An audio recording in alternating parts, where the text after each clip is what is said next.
শনিবার সন্ধ্যায় বালুরঘাট শহরের কংগ্রেস ঘাট এলাকায় আত্রেই নদী থেকে উদ্ধার হলো অজ্ঞাত পরিচয় এক মহিলার মৃতদেহ।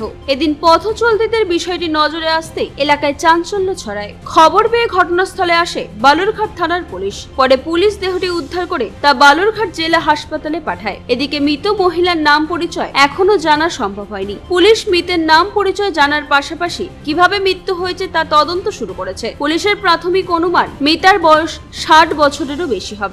দেহটি ভেসে ওই এলাকায় এসেছে। এদিকে অজ্ঞাত পরিচয় মহিলার মৃতদেহ উদ্ধারের ঘটনায় চাঞ্চল্য ছড়িয়েছে ওই এলাকায়। তদন্তে বালুরঘাট থানার পুলিশ। কি হয়েছে? ওই একটা লোক মারা গেছে, জলে ভাসে আসে ধারে আসে। আচ্ছা, মানে কোথা পুরুষ? হ্যাঁ, মহিলা না পুরুষ? তা তো আমি বলতে পারলাম না, জলের উপর হয়ে আছে, মহিলা না পুরুষ আমি বলতে পারবো না। পুলিশ এসছে? হ্যাঁ, পুলিশের গাড়ি তো দেখা যাচ্ছে। মানে কোনো কি পরিচয় জানা গেছে? না না না না, ওগুলা কোনো কিছু জানা যায়নি বাবা। আপনার নাম? আমার নাম দিলীপ চন্দ্র মণ্ডল।